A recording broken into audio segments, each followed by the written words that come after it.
There are 6 players who have decommitted to play for Nebraska in 2023. Another 7 players are leaving through the transfer portal. Now, is this the mass exodus of players that some folks had predicted? Is it something fans should be worried about? I'm Don Collins. This is the Don Collins Show, and we're going to look a little bit deeper at the numbers and find out just how significant these players leaving really is.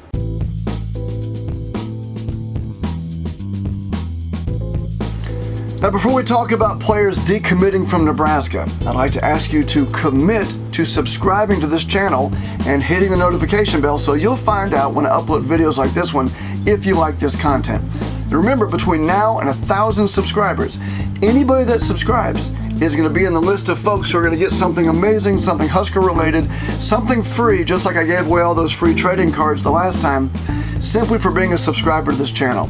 So please, subscribe to the channel and hit that notification bell, and don't hold my really terrible pun against me when you do so.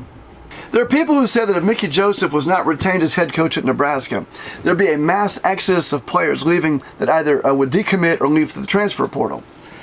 And as of today, we've got 6 players who have decommitted and 7 leaving through the portal. So is this statistically a big deal?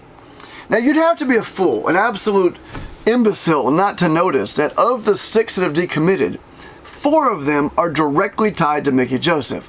So right at the top, if you have a guy who you came to play for who's no longer on the team and that's the reason you're coming to that school, leaving should be a given. In fact, it's surprising to me that there aren't more players decommitting. 4 out of 6 being directly tied to Mickey Joseph means it's totally within the realm of not just plausibility but probability that those guys, 4 of those 6, would decommit. Secondly, the average number of decommitments to a team in the Big Ten is 3.5. Nebraska's got 6. That's only 2.5 more than 3.5, which is not statistically a big deal. Now you may say, well, it's double 3.5. Well, I guess maybe, except for the fact that the difference between high and low is 1 to 7 in the Big Ten.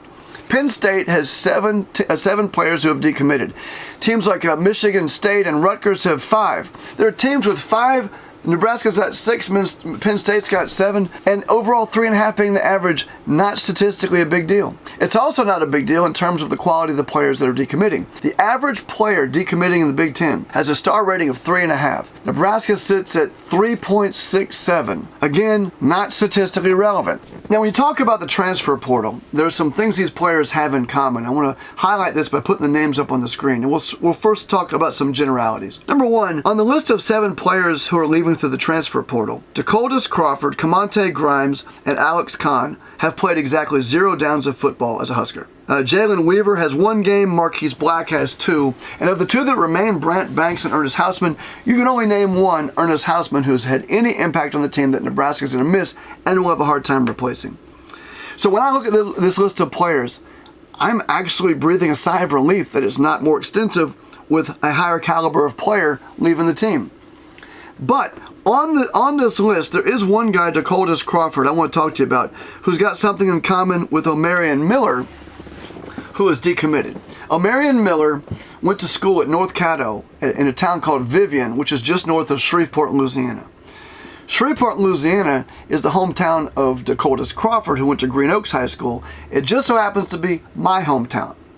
I went to high school at Caddo Magnet, which is light years away in terms of culture from the high schools that Omarion Miller and Dakotas Crawford attended at North Caddo and Green Oaks.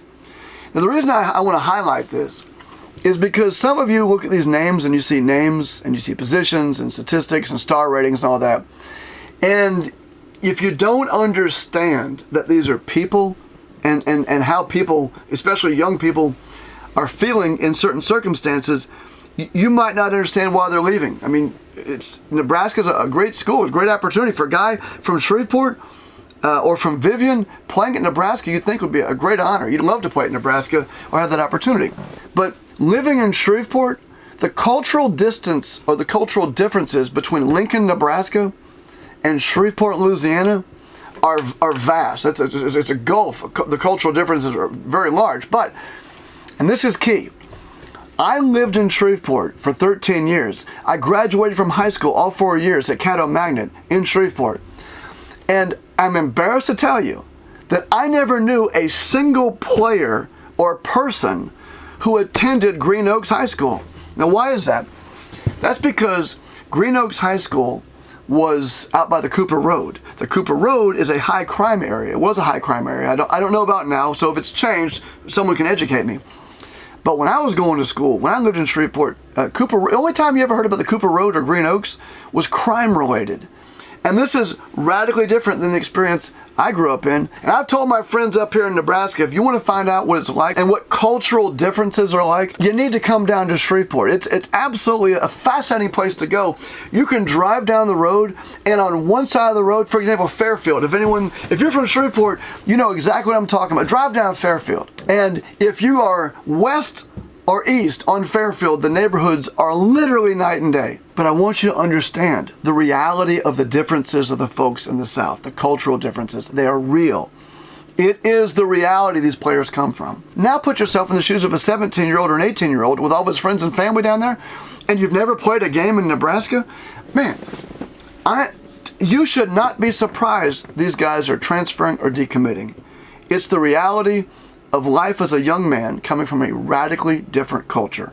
One lesson Nebraska needs to learn, and Mickey Joseph went a long way to helping teach Nebraska, was how to bridge that cultural gap. People have wondered for a long time, why does Nebraska can't seem to recruit players from that part of the country?